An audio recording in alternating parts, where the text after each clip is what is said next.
الحمد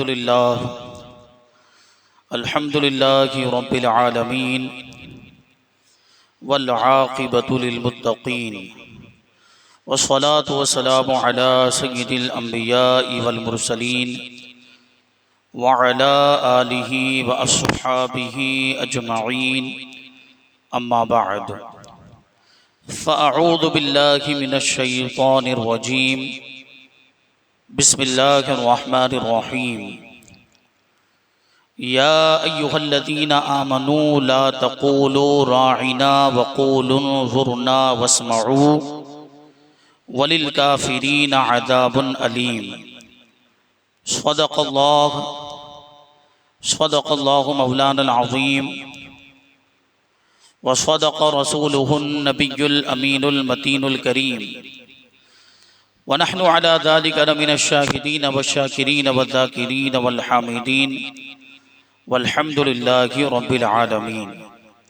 آئیے ہم اور آپ سب سے پہلے حضور سرور کائنات، فخر موجودات، باعث تخلیق کائنات، احمد مجتبی محمد مصطفیٰ صلی اللہ علیہ وسلم کی مقدس بارگاہ میں بلند آواز سے درود و سلام کا نذرانہ پیش کریں اور پڑھیں اللہم صلی علی سیدنا و مولانا محمد معدن الجود والکرم وآلہ الکرام وابنہ الکریم وبارک وسلم صلاة و سلاما علیکہ یا رسول اللہ صلی اللہ تعالی علیہ وسلم۔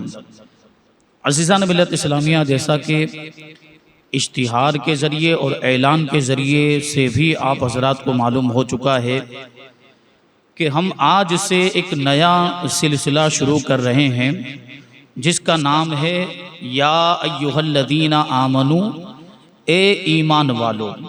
مطلب قرآن پاک کے اندر جتنی بھی آیتیں یا ایہا الذین آمنوا سے شروع ہوتی ہیں، انشاءاللہ تبارک و تعالی تسلسل کے ساتھ ہم ان آیتوں پر گفتگو کریں گے، ان آیتوں کی تفسیر، ان سے معلوم ہونے والے مسائل، ان سے معلوم ہونے والی ضروری باتیں اور فوائد اور کچھ واقعات جو ان آیتوں پر روشنی ڈالتے ہوں، اور بھی بہت ساری باتیں انشاءاللہ تبارک و تعالی ہم شامل کرنے کی کوشش کریں گے۔ تو یا ایہا الذین آمنوا یہ مختلف الفاظ کا مجموعہ ہے، یا ایہا الذین آمنوا، اور اس کا معنی ہوتا ہے اے وہ لوگو جو ایمان لائے، اور اس کو سیدھا کہہ دیا جاتا ہے اے ایمان والو۔ یا ایہا الذین آمنوا سے شروع ہونے والی آیتیں قرآن پاک کے اندر کتنی ہیں؟ 89 آیتیں ایسی ہیں جو یا ایہا الذین آمنوا سے شروع ہوتی ہے، اور یہ اس امت پر اللہ تبارک و تعالی کا فضل ہے، اس کا احسان ہے کہ جب پروردگار نے اس امت کو پکارا، اس امت سے خطاب فرمایا، اس امت کو احکام عطا فرمائے، تو یا ایہا الذین آمنوا یعنی اے ایمان والو کہہ کر پکارا۔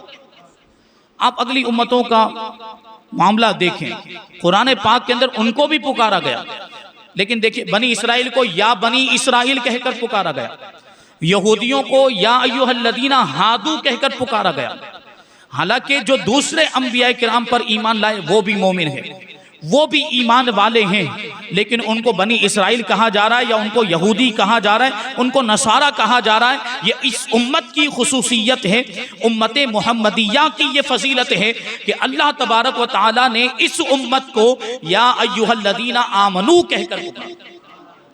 جس طریقے سے آپ دیکھیں قرآن پاک کے اندر دوسرے انبیاء کرام کو نام لے کر پکارا گیا، یا موسیٰ، یا عیسیٰ، یا یحییٰ، اس طرح سے آپ دیکھیں تو انبیاء کرام کو ان کا نام لے کر پکارا گیا ہے، لیکن جب ہمارے نبی کی باری آئی تو اللہ تبارک و تعالیٰ نے ہمارے نبی کو نام لے کر نہیں پکارا، کہیں یا ایہا النبی کہہ کر پکارا ہے، کہیں یا ایہا الرسول کہہ کر پکارا، کہیں یا ایہا المزمل کہہ کر پکارا ہے، کہیں یا ایہا المدثر کہہ کر پکارا، اور نبی پاک صلی اللہ علیہ وسلم کے صدقے میں اس امت کو بھی یہ فضیلت ملی کہ اس امت کو یا ایہا الذین آمنوا کہہ کر پکارا۔ تو یہ شان ہے۔ تو زیادہ اس پر تمہیدی گفتگو نہ کرتے ہوئے ہم اس آیت کریمہ کی طرف آتے ہیں جو قرآن پاک کی ترتیب کے اعتبار سے یا ایھا الذین آمنوا والی پہلی آیت کریمہ، جو پہلے پارے کے اندر سورہ بقرہ کی آیت نمبر 104، اللہ تبارک و تعالی ارشاد فرماتا ہے یا ایھا الذین آمنوا لا تقولوا راعنا وقولوا انظرنا واسمعوا وللکافرین عذاب علیم۔ اے ایمان والو، نبی کی بارگاہ میں راعنا نہ کہو بلکہ انظرنا کہو۔ راعنا کا مطلب ہوتا ہے یا رسول اللہ ہماری رعایت فرمائیں، ہمارا خیال کریں، ہمارا لحاظ کریں۔ ہوتا کیا تھا، نبی پاک صلی اللہ علیہ وسلم کی بارگاہ میں صحابہ کرام حاضر ہوتے اور حضور پاک صلی اللہ علیہ وسلم کچھ ارشاد فرماتے تو اکثر و بیشتر تو باتیں سمجھ میں آ جاتی، کیونکہ عربی میں گفتگو ہو رہی ہے، صحابہ بھی عرب کے رہنے والے، عام طور پر دوسرے بھی صحابہ تھے، لیکن اکثریت ان صحابہ کرام کی تھی جو عربی جانتے، عربی بولتے بھی تھے، تو اکثر باتیں تو سمجھ جاتے تھے، لیکن کچھ باتیں سمجھ میں نہیں آتی تھی، تو صحابہ کرام حضور پاک صلی اللہ علیہ وسلم کی بارگاہ میں عرض کیا کرتے تھے راعنا یا رسول اللہ، یعنی یا رسول اللہ ہماری رعایت فرمائیں، ہمارا خیال فرماتے ہوئے یہ بات دوسری مرتبہ ارشاد فرما دیں، یہ دوبارہ ارشاد فرما دیں، تاکہ یہ بات ہمیں اچھی طرح سے پورے طور پر سمجھ میں آ جائے۔ بہرحال نبی پاک صلی اللہ علیہ وسلم دوبارہ وہ بات ارشاد فرما دیا کرتے تھے اور صحابہ کرام ان باتوں کو اچھی طرح سمجھ لیا کرتے تھے۔ اب دیکھیں صحابہ کرام کس نیت سے یہ لفظ نبی پاک صلی اللہ علیہ وسلم کی بارگاہ میں عرض کرتے تھے، کیونکہ ان کو بات کبھی کوئی پورے طور پر سمجھ میں نہیں آتی تھی، اس لیے حضور کی بارگاہ میں یہ لفظ عرض کرتے تھے اور راہینا کہا کرتے تھے، لیکن پروردگار صحابہ کرام کو، ایمان والوں کو راہینا کہنے سے منع فرما رہا ہے اور ارشاد فرماتا ہے کہ نبی کی بارگاہ میں راہینا نہ کہو بلکہ راہینا کی جگہ پر انظرنا کہو۔ انظرنا کا مطلب ہوتا ہے نظر کریں، یعنی یا رسول اللہ ہمارا لحاظ کریں، ہم پر نظر کرم فرمائیں اور یہ بات دوبارہ ارشاد فرما دیں۔ اب سوال یہ پیدا ہوتا ہے کہ اللہ تبارک و تعالی نے راعنا کہنے سے منع کیوں فرمایا اور انظرنا کہنے کا حکم کیوں دیا؟ پھر آگے آیت کریمہ کا جو ٹکڑا ہے اس پر بھی غور کریں۔ پروردگار ارشاد فرماتا ہے واسمعوا، پہلے ہی سے توجہ سے سنو، غور سے سنو کہ نہ راعنا کہنے کی ضرورت پڑے نہ انظرنا کہنے کی ضرورت پڑے۔ یہ نبی کی بارگاہ ہے اور نبی کی بات یہ کسی عام انسان کی بات نہیں ہے، یہ تو وہ زبان ہے جس کے بارے میں امام کہتے ہیں جس کی ہر بات وحی خدا، اس کی نافذ حکومت پہ لاکھوں سلام۔ نبی یہ پاک صلی اللہ علیہ وسلم کی زبان سے نکلنے والی گفتگو یہ اللہ تبارک و تعالیٰ کی طرف سے وحی ہوا کرتی ہے۔ وما ينطق عن الهوى ان هو الا وحی یوحى، کہ نبی اپنی خواہش سے کچھ نہیں کہتے ہیں، جو بھی کہتے ہیں وہ وحی الہی ہوا کرتی ہے، اللہ کی مرضی سے کہا کرتے ہیں۔ تو یہ کوئی معمولی انسان کی بات نہیں ہے، ان کی بات کو بہت توجہ کے ساتھ سننا چاہیے، بڑے غور سے سننا چاہیے اور کوئی بھی بات سمجھنے سے یا سننے میں رہ نہیں جانی چاہیے۔ اس لیے پروردگار نے ارشاد فرمایا کہ راعنا نہ کہو، اگر کچھ کہنے کی ضرورت پڑے تو انظرنا کہو، اور پہلے ہی سے توجہ سے سنا کرو کہ نہ راعنا کہنے کی ضرورت پڑے اور نہ ہی انظرنا کہنے کی ضرورت پڑے۔ پھر آیت کریمہ میں آگے پروردگار ارشاد فرماتا ہے وَلِلْكَافِرِينَ عَذَابٌ عَلِيمٌ، اور کافروں کے لیے دردناک عذاب ہے۔ ابھی تک تو ایمان والوں کو سمجھایا جا رہا ہے، ابھی تک ایمان والوں کو نبی پاک صلی اللہ علیہ وسلم کی بارگاہ کے آداب سکھائے جا رہے ہیں کہ ایسے بولنا ہے، ایسے نہیں بولنا، یہ الفاظ استعمال کرنے ہیں، یہ الفاظ استعمال نہیں کرنے۔ پھر آگے کافروں کی بات کیوں آ گئی؟ ابھی تک تو ایمان والوں کی بات چل رہی تھی اور اچانک پروردگار یہ کیوں ارشاد فرما رہا ہے وَلِلْكَافِرِينَ عَذَابٌ عَلِيمٌ؟ یہ بتا رہا پروردگار، یہ بتا رہا ہے ایمان والوں کو کہ یہ نبی پاک صلی اللہ علیہ وسلم کی بارگاہ کے آداب ہے، اور جو حضور پاک صلی اللہ علیہ وسلم کی بارگاہ کے آداب کا خیال نہیں رکھتا ہے یا معاذ اللہ حضور پاک صلی اللہ علیہ وسلم کی شان میں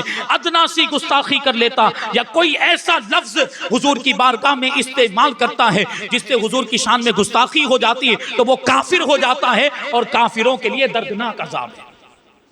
بات سمجھ میں آئی نا؟ وَلِلْكَافِرِينَ عَذَابٌ عَلِيمٌ کہنے کا یہ مطلب کہ پہلے ایمان والوں کو بارگاہ رسالت کے آداب سکھائے گئے، اور پھر جو ادب نہیں کرتا ہے، جو بے ادبی کرتا ہے معاذ اللہ، جو حضور کی شان میں گستاخی کرتا ہے، اس کے بارے میں فرمایا گیا وَلِلْكَافِرِينَ عَذَابٌ عَلِيمٌ، کافروں کے لیے دردناک عذاب ہے، یعنی بے ادبی کرنے والا کافر ہو جاتا ہے اور اس کے لیے جہنم کا دردناک عذاب تیار کیا گیا۔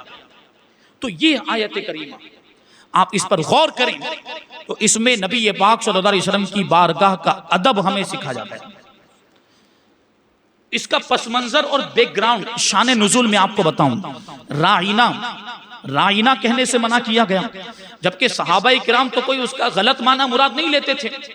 وہ تصور ہی نہیں کیا جا سکتا، ہم سوچ بھی نہیں سکتے کہ صحابہ کرام کے ذہن میں یا ان کے دماغ میں کوئی بے ادبی والا معنی ہو اس کا، یا کوئی بے ادبی والا مطلب عربی زبان کے اعتبار سے اس کا معنی ہوتا ہے. ہماری رعایت فرمائیں، ہمارا لحاظ فرمائیں. لیکن اس کی دو وجہ بتائی گئی کہ کیوں منع کیا گیا، رائنا کہنے سے کیوں منع کیا گیا. ایک وجہ تو یہ ہے کہ رعایت کرنا، آدمی کسی کی رعایت کب کرتا ہے، ہم پہلے اس پر غور کریں تو یہ بات پورے طور پر واضح ہو جائے گی. ہم کسی کی رعایت کرتے ہیں تو ہم کیوں اس کی رعایت کر رہے ہیں، ہم اس کا کیوں خیال کر رہے ہیں.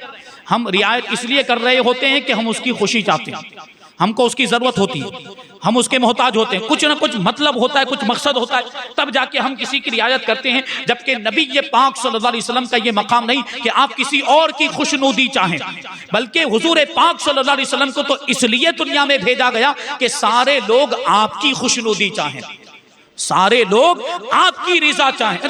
خدا کی رضا چاہتے ہیں دو عالم، خدا چاہتا ہے رضا محمد. پروردگار حضور کو راضی کرنا چاہتا ہے تو اب ساری مخلوقات کی بھی ذمہ داری بنتی ہے کہ وہ حضور کو راضی کریں، حضور کی خوشنودی کے طالب ہوں. اور سب کو حضور پاک صلی اللہ علیہ وسلم کی حاجت ہے، سب کو نبی پاک صلی اللہ علیہ وسلم کی ضرورت ہے. تو اسی وجہ سے یہ لفظ مناسب نہیں تھا، رائنا کا لفظ مناسب نہیں تھا تو منع فرما دیا گیا. ایک تو یہ وجہ ہوتی. پھر دوسری وجہ یہ بیان کی گئی کہ یہودی مدینہ منورہ کے اطراف میں جو یہودی رہتے تھے، ظاہر سی بات وہ نبی پاک صلی اللہ علیہ وسلم کے بھی دشمن، اسلام کے بھی دشمن تھے اور صحابہ کے بھی دشمن. اب ان کا طریقہ یہ تھا، یہ ہجرت کے بعد کے واقعات ہیں، وہ عبرانی زبان میں گفتگو کرتے تھے، آپس میں جب بات چیت کرتے عربی زبان نہیں بولتے تھے، عبرانی زبان بولتے تھے. اب یہ جو لفظ ہے نا رائنا، عربی زبان میں اس کا کوئی غلط معنی نہیں، لیکن ان کی عبرانی زبان میں اس کا بڑا ہی بے ادبی والا اور گستاخی والا معنی ہوتا، بڑا بے ادبی والا جو ہم اپنی زبان سے ادا بھی نہیں کر سکتے، ایسا اس کا معنی ہوتا. اور وہ یہ لفظ حضور کے لیے استعمال کرتے تھے یہودی، اور وہ بے ادبی والا معنی مراد لیتے تھے اور اس طرح سے نبی پاک صلی اللہ علیہ وسلم کی شان میں گستاخی کرتے تھے اور اندر من ہی من میں خوش ہوتے تھے. یعنی وہ تو ان کے تو دل کی بھڑاس نکل رہی ہے، جو حسد ہے، جلن، اس کی بنیاد پر وہ بے ادبی والا اور گستاخی والا معنی مراد لیتے تھے.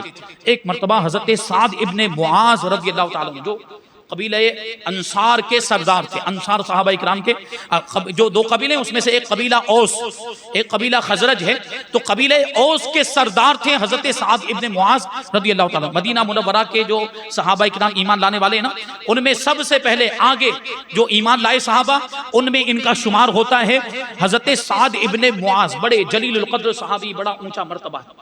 ایک مرتبہ وہ یہودیوں کی ایک مجلس کے پاس سے گزر رہے تھے تو وہی یہودی یہی لفظ نبی پاک صلی اللہ علیہ وسلم کی بارگاہ میں استعمال کر رہے تھے اور وہ بے ادبی والا معنی مراد لے رہے تھے. اب حضرت سعد ابن معاذ تو مدینہ منورہ کے رہنے والے، سعد ابن معاذ رضی اللہ تعالیٰ عنہ، آپ یہودیوں کی زبان جانتے تھے، عربی بھی جانتے تھے اور عبرانی بھی جانتے تھے. آپ سمجھ گئے کہ یہ لوگ گستاخی کر رہے ہیں. آپ کو جلال آ گیا. یار کوئی بھی ایمان والا عاشق رسول جب نبی کی شان میں گستاخی سنے گا وہ برداشت نہیں کر سکتا.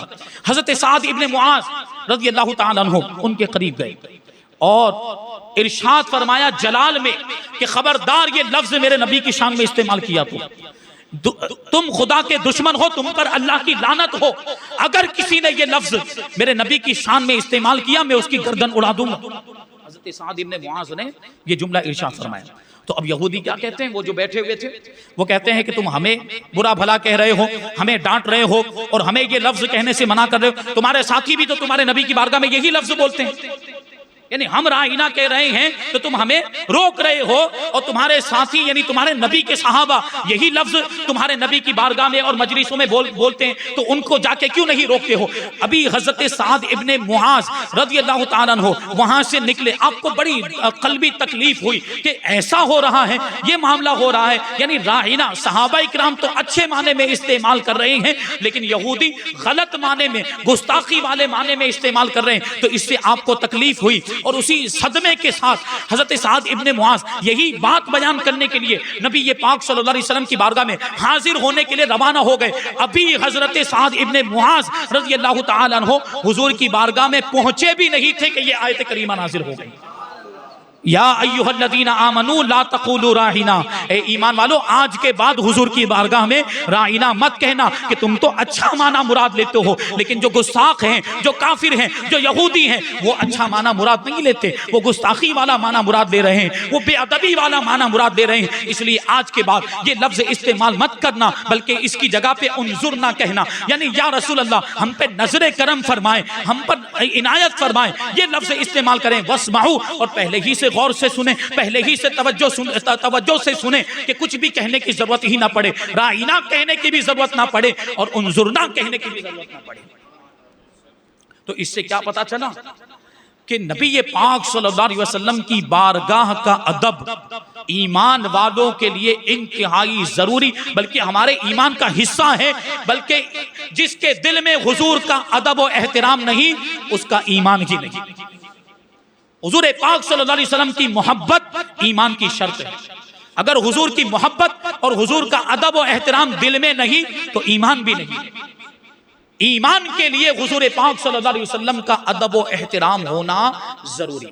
اور کوئی بھی ایسا لفظ حضور پاک صلی اللہ علیہ وسلم کی بارگاہ میں استعمال کرنا جائز نہیں ہے جس میں تنقیص کا پہلو نکلتا ہو، یعنی گستاخی اور بے ادبی کا پہلو نکلتا ہو. امام مالک رحمت اللہ تعالی علیہ نے یہ ارشاد فرمایا کہ کوئی لفظ ایسا ہو سکتا ہے جس کے مختلف معانی ہوں، بہت سارے مطلب نکلتے ہوں، بہت سارے میننگز نکلتے ہوں، اور ان میں سے کچھ اچھے معانی بھی ہوں، کچھ اچھے مطالب بھی ہوں، کچھ اچھے میننگز بھی ہوں، لیکن کوئی ایک بھی اگر اس کا معنی ایسا ہے جو بے ادبی والا معنی ہے، بے ادبی والا مطلب ہے، تو وہ لفظ حضور کی بارگاہ میں استعمال کرنے کی اجازت نہیں. امام مالک فرماتے ہیں کہ اگر کوئی شخص حضور پاک صلی اللہ علیہ وسلم کے لیے ایسا لفظ استعمال کرے جس سے حضور کی تنقیص ہوتی ہو تو اس پر حد قذف جاری کی جائے.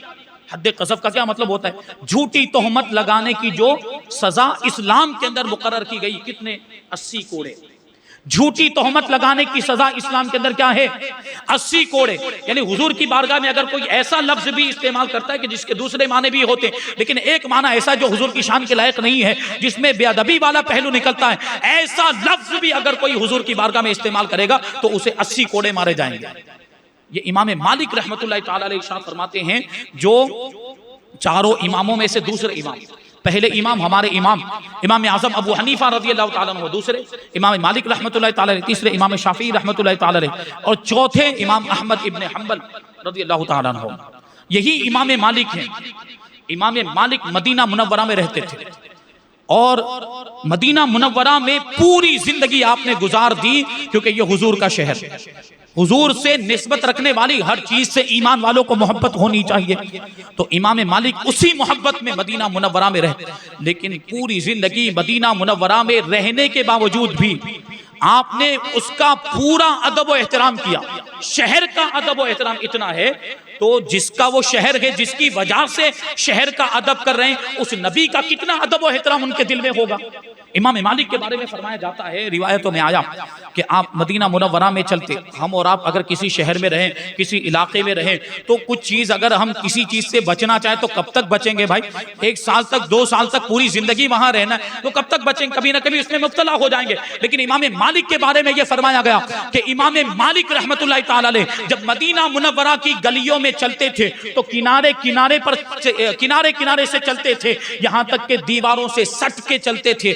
آپ کا کپڑا مدینہ منورہ کے جو مکانات ہوتے ان کی دیواروں سے ٹچ ہو جایا کرتا تھا. اس طرح کناروں پہ چلتے. آپ کے شاگردوں نے ایک مرتبہ آپ سے پوچھ لیا کہ آپ اس طرح سے کیوں چلتے ہیں، بیچ میں کیوں نہیں چلتے؟ یہ راستہ اس لیے بنایا گیا، یہ پورا راستہ، یہ پوری گلی ہے، یہاں پر چلا جا سکتا ہے، آپ بیچ میں کیوں نہیں چلتے، کنارے پر کیوں چلتے ہیں؟ تو امام مالک رحمت اللہ تعالی علیہ نے ارشاد فرمایا کہ میں کنارے پر اس لیے چلتا ہوں کہ کہیں بے خبری میں میرا قدم وہاں نہ پڑ جائے جہاں نبی پاک صلی اللہ علیہ وسلم کا قدم پڑا ہوا.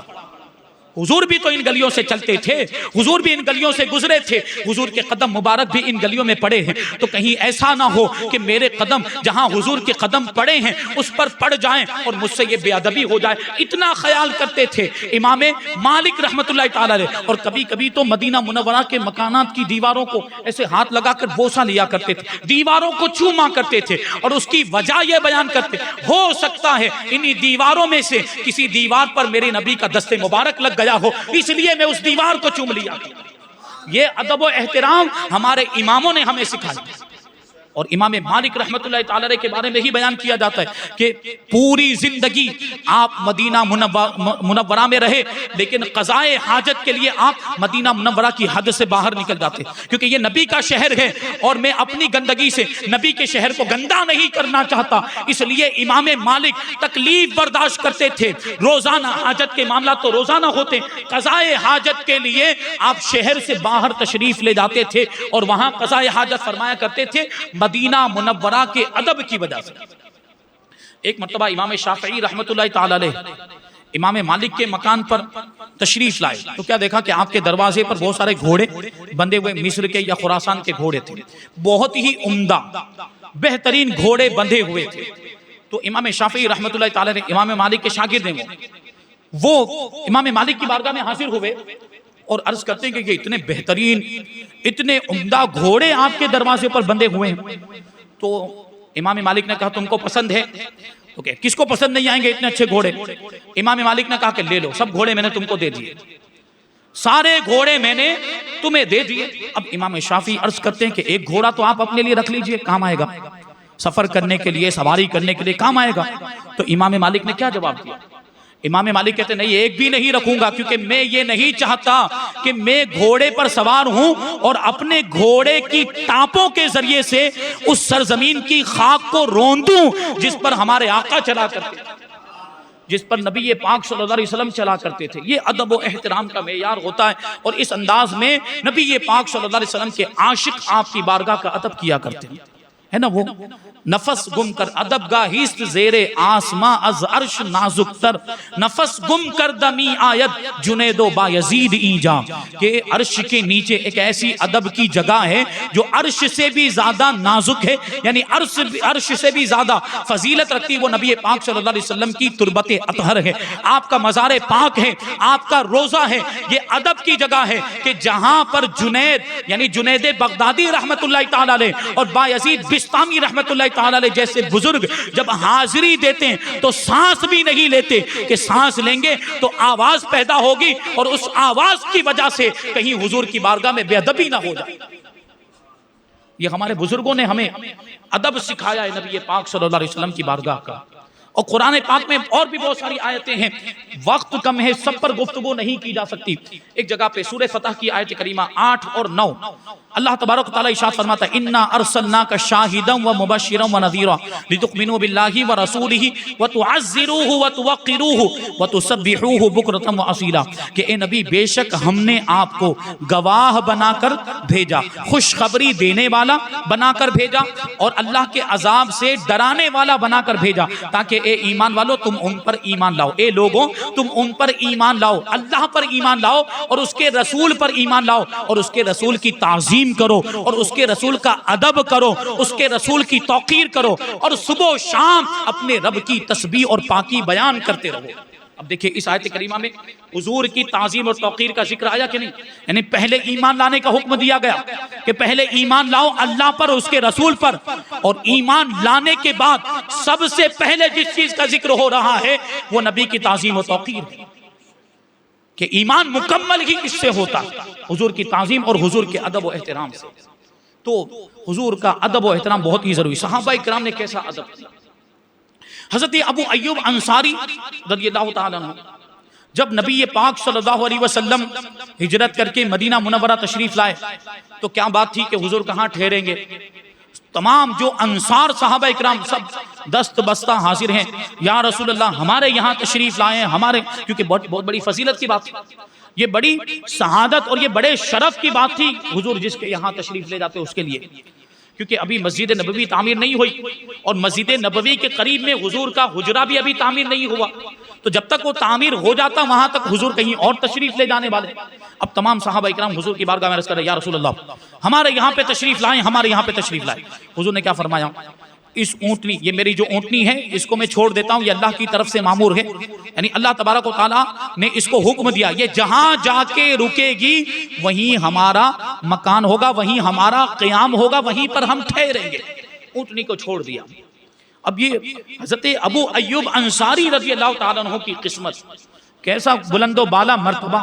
اونٹنی گئی اور ان کے مکان پہ جا کے ٹھہر گئی. یہ اللہ کی طرف سے اونٹنی کو حکم تھا کہ وہاں جا کر ٹھہرے. اب نبی پاک صلی اللہ علیہ وسلم حضرت ابو ایوب انصاری رضی اللہ تعالیٰ عنہ کے مکان میں تشریف فرما ہوئے. حضرت ابو ایوب انصاری رضی اللہ تعالیٰ عنہ حضور کی بارگاہ میں حاضر ہوئے. ان کا مکان 2 منزلہ تھا، پکا نہیں تھا، مٹی کا لیپا ہوا مکان تھا. ہمارا آج کے جیسا RCC کا پکا مکان نہیں تھا. حضور پاک صلی اللہ علیہ وسلم کی بارگاہ میں عرض کرتے ہیں یا رسول اللہ آپ اوپر والے منزلے میں تشریف فرما ہو جائیں، کیونکہ مقام و مرتبے کے اعتبار سے یہی بہتر ہے، ہم نیچے رہیں غلام، آپ اوپر تشریف فرما ہو جائیں. نبی پاک صلی اللہ علیہ وسلم نے ارشاد فرمایا نہیں ہم نیچے رہیں گے، آپ لوگ اوپر چلے جاؤ. حضرت ابو ایوب انصاری کہتے کہ میں اور میری اہلیہ اوپر چلے تو گئے لیکن پوری رات ہم پریشان. کچا مکان ہے کہ اگر چلیں گے تو مٹی گرے گی، مٹی کہیں نبی پاک صلی اللہ علیہ وسلم پر گر نہ جائے اور کوئی بے ادبی نہ ہو جائے. اس لیے ہم دونوں میاں بیوی پوری رات دیوار سے لگے ہوئے بیٹھے رہے. بیچ میں ہم چلے گی نہیں کیونکہ چلتے تو مٹی گرتی، اس لیے ہم پوری رات دیوار سے لگ کے بیٹھے رہے. اور صبح ہوئی تو پھر حضور کی بارگاہ میں عرض کیا کہ یا رسول اللہ یہ ہم سے نہیں ہو پائے گا کہ ہم اوپر والے منزلے میں رہیں، آپ اوپر تشریف لے آئیں، ہم نیچے آ جاتے ہیں. حضور نے فرمایا نہیں اللہ کی طرف سے یہ حکم ہے کہ ہم نیچے رہیں، یہ ہمارے لیے بھی بہتر ہے اور ملاقاتیوں کے لیے بھی بہتر ہے. ملاقات کرنے کے لیے لوگ آئیں گے، ہم نیچے ہوں گے تو اس میں آسانی ہوگی، اگر اوپر چلے جائیں گے تو ان کو بھی اوپر آنا پڑے گا. دوسری مرتبہ بھی یہ ہو گیا، حضور کا حکم تھا اس لیے پھر دونوں میاں بیوی اوپر چلے گئے. اب چند دن گزرے. ایک مرتبہ کیا ہوا کہ رات میں پانی کا جو گڑھا رکھا ہوا تھا نا، مٹی کا پانی کا مٹکا، وہ کسی وجہ سے ٹوٹ گیا. اور اب ظاہر سی بات مٹکا ٹوٹے گا، پانی بہہ گیا منتشر. تو کہیں ایسا نہ ہو کہ پانی اس میں سے گل کے نبی پاک صلی اللہ علیہ وسلم پہ ٹپکنے لگ جائے. جو لحاف اوڑھنے کے لیے ان کے پاس تھا نا، میاں بیوی کے پاس ایک ہی، دونوں کے ملا کر ایک ہی لحاف اور ایک ہی کمبل تھا، وہ بھی پانی سوکھنے کے لیے اس پانی پر ڈال دیا. اور ٹھنڈی کا موسم تھا، پوری رات ٹھنڈی برداشت کی ہے لیکن یہ گوارا نہیں کیا کہ نبی پاک صلی اللہ علیہ وسلم پر پانی کی بوندیں ٹپکیں. یہ طریقہ اپنا. اچھا ہوتا کیا تھا، حضرت ابو ایوب انصاری رضی اللہ تعالیٰ عنہ اور آپ کی اہلیہ کیسی حضور سے محبت. کھانا بھیجتے تھے حضور کی بارگاہ میں، روزانہ شام کو کھانا تیار کر کے حضور کی بارگاہ میں پیش کیا جاتا تھا. اب جو کچھ بھی بچ گیا ہوتا وہ واپس ان کے پاس پہنچا دیا. اب دونوں میاں بیوی کیا کرتے تھے، ہمارا آپ کا طریقہ ہوتا ہے نا، جیسے کوئی پیر صاحب ہے بچا ہوا ہے تو اس کو لینے کے لیے لپکتے ہیں کہ یار یہ تو تبرک ہے. اب حضور پاک صلی اللہ علیہ وسلم کا بچا ہوا کھانا، اس سے بڑھ کر کوئی اور چیز تبرک والی ہو سکتی، برکت والی؟ یہ صحابہ کرام کا عقیدہ جو ہمیں ملا الحمدللہ. تو حضرت ابو ایوب انصاری رضی اللہ تعالیٰ عنہ فرماتے ہیں کہ جب وہ بچا ہوا کھانا حضور کا کھایا ہوا، وہ بچا ہوا کھانا جب وہ برتن واپس آتا تو ہم دونوں میاں بیوی بیٹھ کر تلاش کرتے تھے کہ حضور کی انگلیوں کے نشانات کہاں پر ہیں، حضور کی انگلیوں کے نشانات کہاں پر. ڈھونڈنے کے بعد جب پتا چل جاتا کہ حضور نے یہاں سے کھایا تو ہم دونوں میاں بیوی بھی وہیں سے کھایا کرتے تھے. یہ ادب و احترام ہوتا ہے، یہ صحابہ نے ہمیں سکھایا، یہ صحابہ نے ہمیں سکھایا کہ حضور پاک صلی اللہ علیہ وسلم، کیونکہ حضور کا مقام و مرتبہ صحابہ سے بہتر کون جانتا ہے.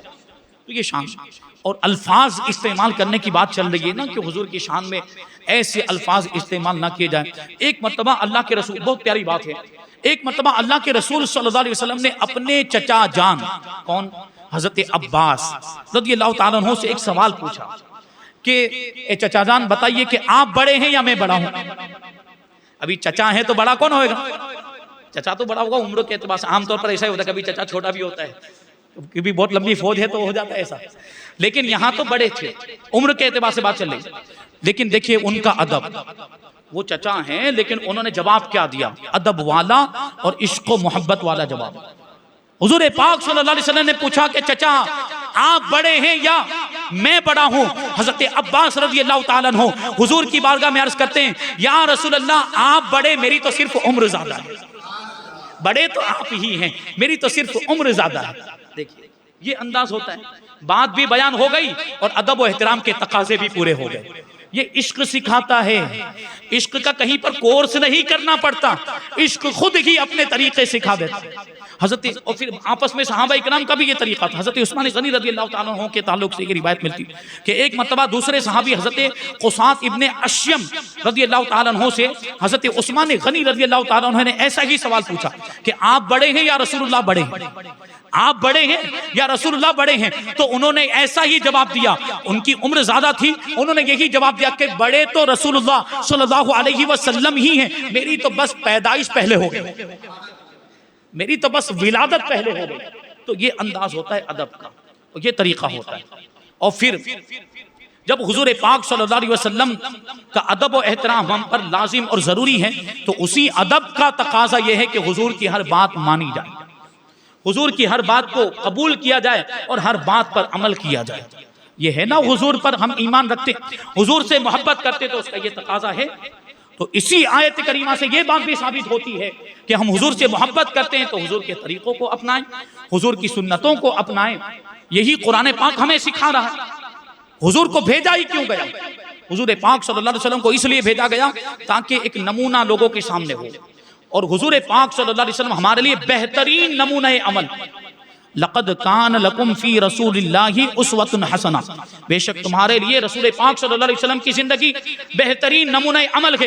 کیوں فرمایا گیا؟ اپنانے کے لیے، عمل کرنے کے لیے. حضور کی سنتوں کو اپنائیں، حضور نے جو ہمیں تعلیم دی ان تعلیمات کو اپنائیں، جو احکام حضور پاک صلی اللہ علیہ وسلم نے ہمیں دیے ان پر عمل کریں تو انشاءاللہ ہماری دنیا بھی کامیاب ہو جائے گی اور ہماری آخرت بھی کامیاب ہو جائے گی. اس پر ابھی اور گفتگو ہو سکتی لیکن وقت ختم ہو گیا. انشاءاللہ تبارک و تعالیٰ اب ہم مختصر کریں گے. ابھی اس آیت میں اگرچہ بہت ساری باتیں باقی رہ گئی لیکن ایک ہفتے ہم ایک ہی آیت پر گفتگو کریں کیونکہ 89 آیتیں 89 آیتیں سلسلہ بہت لمبا چلنے والا. تو انشاءاللہ تبارک و تعالیٰ اگلے ہفتے اگر یہ پروگرام رہا یا سوال جواب کی محفل رہی یا جب بھی ہمارا یہ سلسلہ آگے بڑھے گا تو آنے والی آیت کریمہ جو یا ایھا الذین آمنوا سے شروع ہو رہی ہے انشاءاللہ تبارک و تعالی ہم اس کو شامل کریں گے. اللہ تبارک و تعالی کی بارگاہ میں دعا ہے کہ جو کچھ بھی بیان ہوا اس پر ہم سب کو عمل کرنے کی توفیق عطا فرمائے. نبی پاک صلی اللہ علیہ وسلم کی سنتوں کو اپنانے کی توفیق عطا فرمائے. ایمان کی سلامتی عطا فرمائے اور ایمان پر ہی ہم سب کا خاتمہ فرمائے. حضور پاک صلی اللہ علیہ وسلم کی بارگاہ کا کما حقہ ادب کرنے کی ہمیں توفیق عطا فرمائے. وما علینا الا البلاغ. السلام علیکم.